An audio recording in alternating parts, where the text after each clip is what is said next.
This week on the Aviators, there's no better way to make an airplane your airplane than to change it up with aftermarket parts. We're taking a look at DeShannon's options for the Beechcraft Bonanza. I'm going to get into an aircraft that doesn't have an engine and hopefully come back safely. You'll even get to see me do a loop in an aircraft with no engine as I explore the world of soaring.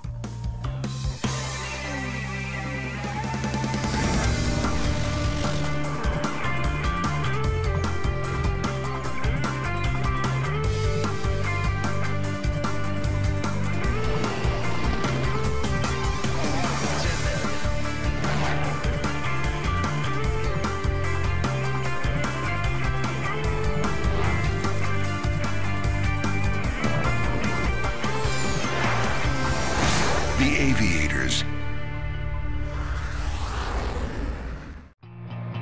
We've covered a lot of very different aircraft on this show, from fixed-wing to helicopters, balloons to airships, big to small. But all of these aircraft have generally had something in common. They've all had some sort of power plant. Whether an engine, or as in a balloon, a propane burner, there's always been something on board the aircraft that makes it move. Until today. Today, I'm going to experience flying without any sort of power plant at all, as I take to the air with the experienced folks at York Soaring. To introduce me to the sport of soaring, I'll be flying with Charles Peterson, an experienced glider pilot and instructor at York Soaring. Okay, Charles, so I fly a Cessna 210, which is a powered aircraft, so you'd refer to me as a power pilot? Yeah, power pilot. And as a glider pilot, is that the proper term? What do you call someone who flies gliders? Yeah, we call them gliders or sailplanes, and we also call it soaring. Because technically gliders were those troop transports they had in World War II, a howitzer or a Jeep, 12 guys flew into the ground. These are sailplanes, meaning they can sustain flight using convective energy in the atmosphere or various forms of lift. Your airplane's powered with a reciprocating engine, or others with a turbine. We use gravity. No moving parts, never failed yet. And so our engine is gravity, and our altitude is our fuel. And if you want a good analogy, I always find it's very easy to understand it as a bicycle with no pedals. We go forward by going downhill. So when we get into this and we start, it's the same 3-axis controls, ailerons, elevator, rudder, for roll, pitch, and yaw. And we will adjust the pitch to adjust the speed. A given attitude will yield a given speed. This all sounds very interesting, and much of what Charles is saying sounds familiar. Looking at the sailplane itself, all of the parts are there. There's wings, a rudder, a horizontal stabilizer, and elevators. Even the cockpit looks like something I'm used to. But there's no propeller strapped to the front, and I don't see a jet exhaust nozzle in the back. And while this glider is apparently built by one of the oldest glider manufacturers in the world, I've certainly never heard of them. This is a Schleicher ASK-21. On top of that, it keeps tipping over on the ground. How am I supposed to fly something that can't even stand up straight? There's gear in the center on the fuselage. And a tail wheel and a nose wheel, but there's no gear in the wings. And I notice, obviously, when one wing is up, the other one is down. How does that affect you when you're going down the runway? We will have a wing runner balance one of the wings for us as we take off. And then when we land, we'll come to a stop, and then the wing will drop. Now, part of the reason the sailplane is tipping over is that the wings are very long, around 55 feet. That's 19 feet longer than my Cessna 210. But these wings are also much thinner, the reason being that gliders achieve much lower induced drag by having a higher ratio of wing length to wing width. You'll often hear gliders discussed in terms of glide ratio. This is the rate at which an aircraft moves forward compared to the rate it moves downward. This sailplane has a glide ratio of roughly 33:1, meaning for every foot we descend, we can theoretically move forward 33 feet. But enough theory. With the walk-around complete, it seems Charles is ready to go flying. So it looks like we're in good shape. You're good to go? I'm good to go. Are you good to go? Well, I'm trying to gear myself up here to go flying without an engine. It sounds kind of crazy. No moving bits to break. That's a good way to put it. Gravity has yet to have its first fail. And the time between overhauls on Gravity, infinite. Oh, you're good. Let's do it. Let's go. Getting settled in the cockpit, there are a couple of things about this experience that are immediately different. For one, there's no need for either of us to wear the usual noise-canceling headset, as I'm being told it'll be very quiet up there, which is just another reminder that there's no engine. Give the thumb up to Manfred. Manfred's going to raise the wing. He's looked behind and said we're all clear above and behind. Now he's going to do take up slack to signal, waving his arm back and forth for the tow pilot. The initial thrust to get us off the ground will be provided by a Piper Pawnee via a tow rope. Okay, I see the rope being pulled. All right, There's We've Manfred got some is now movement. gonna do- Here we go. See you, Manfred. Okay, so we're bouncing along the grass here, and I think we're airborne.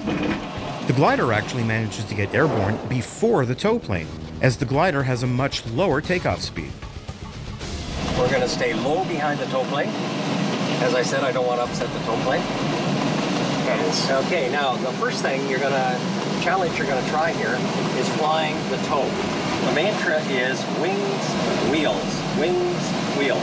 I want the wings parallel to the tow plane. If I bank tighter than the tow plane, you'll see I slide off to that side. Right. Okay, so would you like to try this? Yeah, you stay close. I'll stay close. You have control. I have control. Wings, wheels, keep them parallel. Oh, there we go. I got that buffeting going. I have control. You have control.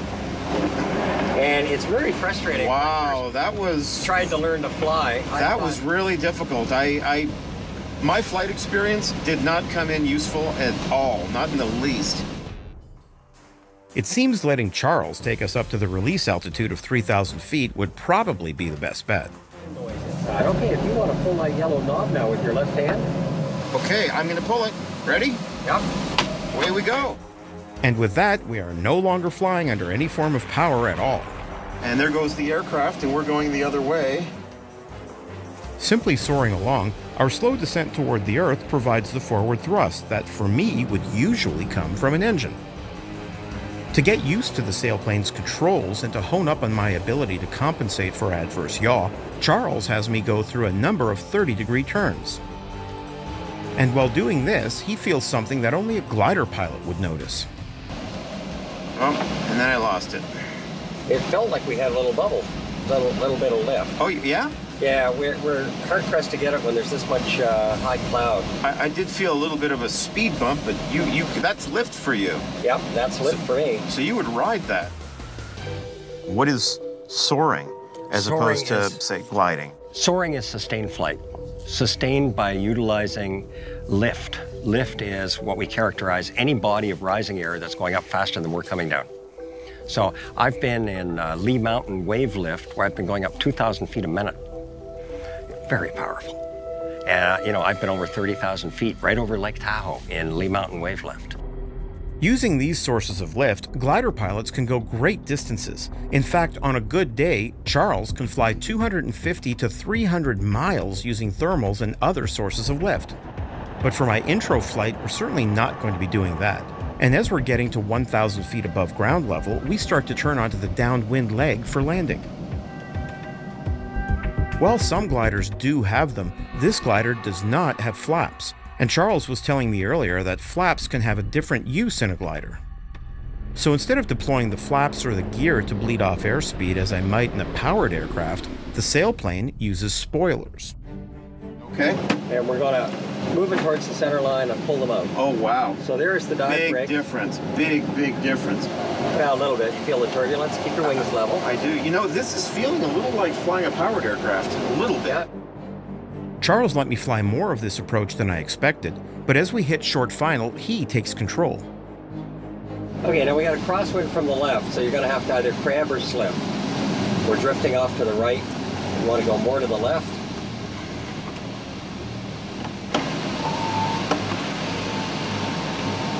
Keep your speed up. Okay, my instincts are that we're not going to make the runway. We're going to make the runway. Now this is a field, so I'm not even really sure where the runway is. Well, I'm going to take control right about here. I have control. Okay, you have control. This is incredible.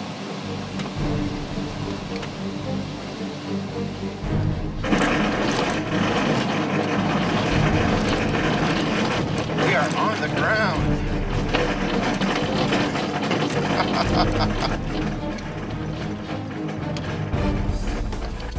Wow. And we tilted over, which feels odd. How was that? Charles, I have a whole new respect for glider pilots. You guys know how to fly. The one flight was incredible enough. But no sooner that I'm out of the glider, I find out that club member Manfred is going to be taking me up for an aerobatic glider flight. And as it turns out, Manfred is not just any regular glider pilot. Some of you may have seen Manfred Radius performing his aerobatic routine at air shows across the country. Not only does he fly aerobatics in a glider, but he does it at night with fire showering off his wingtips. So Manfred, I'm no longer a virgin to the world of soaring, but I'm still quite the novice.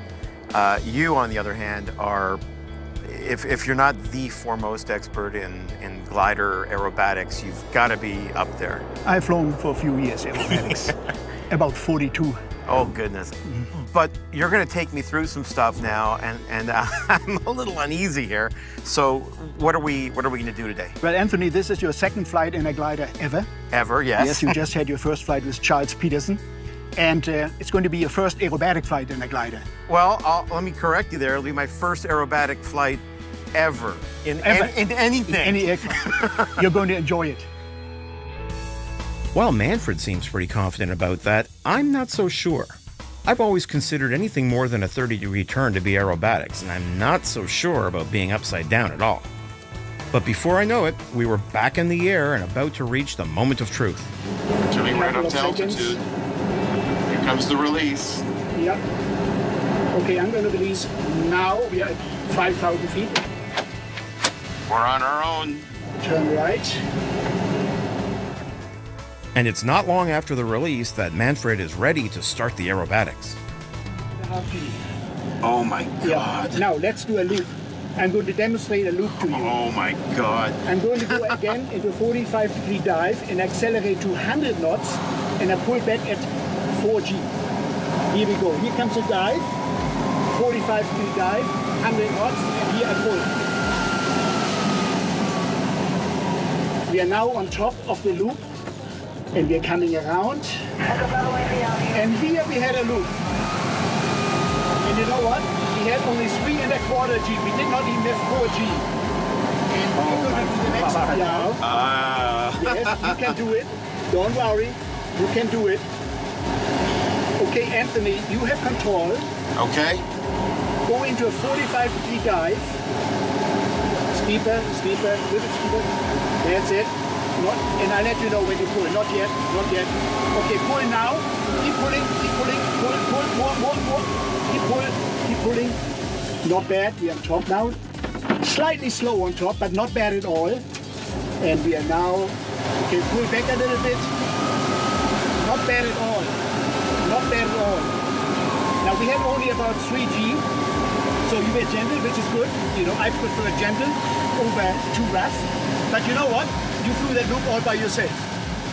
Now, let me have control and turn. Now, to be totally honest, I'd be perfectly happy if that was the maximum extent of my aerobatic career. But Manfred would like to show me one more maneuver. Let's do a roll. How about it, Anthony? The camera plane is to our left. Sure, let's do a roll for the cameras. I love my viewers. All right. All right. Take some speed. We need the speed. Now we'll pull up. And we're rolling. We're going all the way around. Yeah, we are inverted. And we're almost finished with the roll. And we're finished with the roll. How was it? Huh? That was good. I love it. I love it. And with that, I'm done.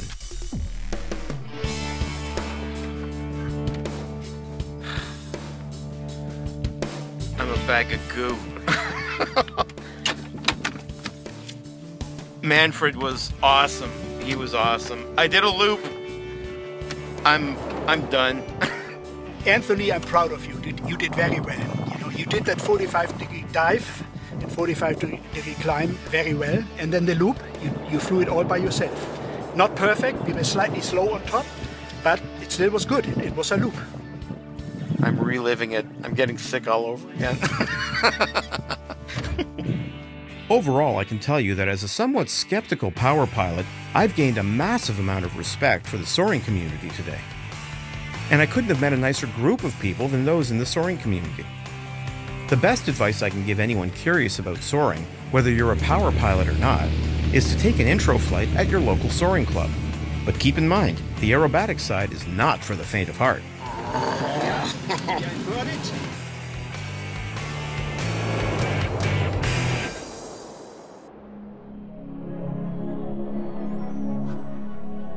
Seasons 1 to 4 of The Aviators are now available on DVD and Blu-ray.